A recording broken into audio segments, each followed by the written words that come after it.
Hey guys, this is the Great Jedi and welcome back to the channel. I hope you guys are all doing well, and today we are talking about everything we know about the brand new Star Wars game, Star Wars Squadrons. So if you are new and are interested in Star Wars gaming news and more, consider subscribing down below. Now, if you have watched some of my previous videos, you guys know that I have covered a lot of credible leaks regarding the project Star Wars Maverick. And now, we know that the leaks are true and now confirmed to be the new Starfighter Star Wars game, now called Star Wars Squadrons. Star Wars Squadrons just released their first reveal trailer yesterday, and if you did miss it, be sure to check it out on the channel after seeing this video. Now, speaking about the trailer, I have seen a lot of mixed reviews about it, and personally, my hype level before seeing the trailer was about a 4 from a scale of 1 to 10, but after seeing the trailer, it looked really cool, but it only raised my hype level to about a 5 or a 6. Although, when doing research about the game and finding all of the information that has come out, I saw that it has crossplay with the Xbox One, PS4, PC, and VR. And yes, you guys heard me right, I said VR, virtual reality.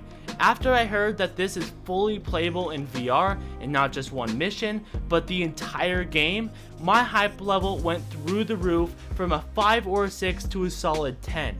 If you guys don't have a VR and haven't played Vader Immortal, it is a definite game changer in my opinion because the immersion is out of this world.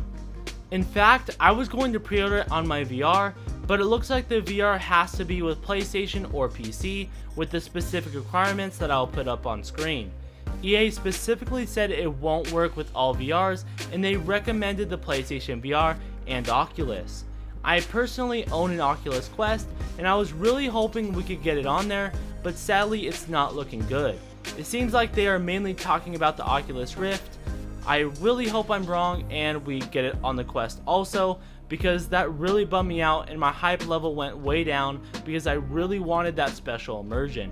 Speaking of immersion, they confirmed that Star Wars Squadrons has controller, joystick, and hands-on throttle and stick support, and they will have more details on supported sticks closer to launch.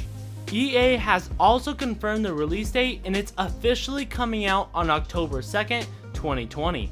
That's right, this year, which could possibly mean we could be potentially having 2 Star Wars games this year if LEGO Star Wars The Skywalker Saga comes out on its leaked release date.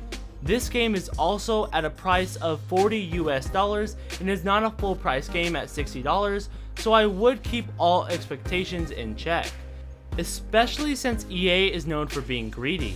With this, I know some people are going to be a little skeptical of getting this game, but if you own EA Access or even Origin Access for that matter, then you will get to play 10 hours of the game for free, while Origin Premier subscribers will gain full access to the base game as long as their subscription lasts. I know in my position, since I'm not sure it's coming to the Quest, I'm going to use the 10 to 20 hours for free to see if the game is worth the price. Now that we have more confirmed information by EA about the game, EA has announced that Star Wars Squadrons is a first-person space combat game that will have players flying the series' famous starfighters in head-to-head single-player and multiplayer battles, which I feel like is a nice touch for immersion and balance purposes. They also give us a more in-depth look into the game's single-player campaign and multiplayer battles. As for the single-player campaign, we get to experience a unique single-player storyline that brings us to the events immediately after Star Wars Return of the Jedi, showing us both sides of the conflict, which I found pretty interesting because it seems like we can play on both sides during the campaign, and I'm all for replaying the campaign on a different side, whether that's the New Republic or the Empire. As for the campaign, EA has not confirmed that this is canon, but if I had to guess, I would say yes it is, because of EA's and Disney's deal, and how Disney said that all future Star Wars games would be canon. I personally would like more information about the campaign, because I would love to see more Easter eggs like what we saw in the trailer, and if you guys don't know what I'm talking about how we got to see Hera Syndulla and Wedge Antilles, also known as Red 2 in A New Hope, inside the Squadron trailer. I feel like a brief cameo could be really cool to see, just like what we got in Fallen Order and how we got to see a brief cameo of Saw Gerrera. Now moving on to multiplayer, we have two different modes. The first one being Team Deathmatch, where we can do 5 versus 5 player dogfights, and I'm personally hoping that there will be larger battles with the AI, but we'll just have to wait and see. Then the second game mode is Fleet Battles, where we have to destroy an opposing flagship. So the multiplayer has a bit of variety, whether that comes in the form of some objectives or just some team deathmatch to switch it up from time to time.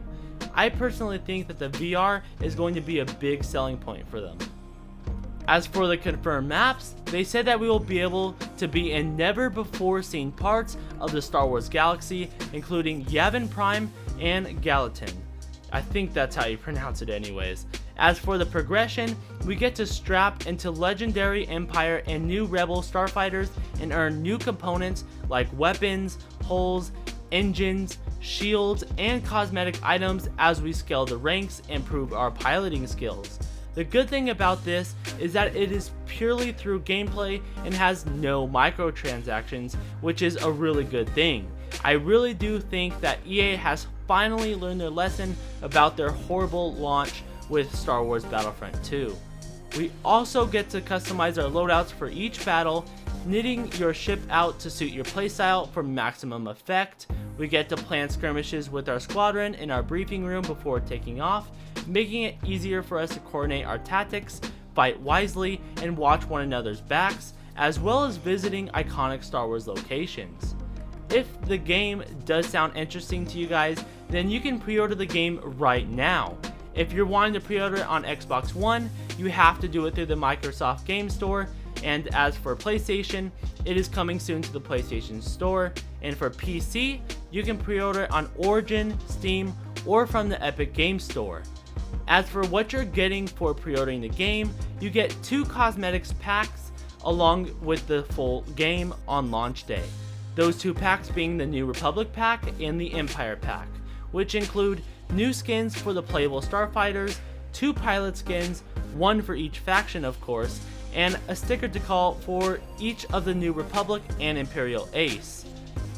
If you guys are interested in Star Wars Squadrons, there will be a full gameplay reveal at EA Play on June 18th at 4 PM PDT, which I'll be covering on the channel, so if you guys are new, please consider subscribing, hitting that like button if you enjoyed, and smashing that notifications bell down below if you like this type of content, and that way you're caught up on everything Star Wars.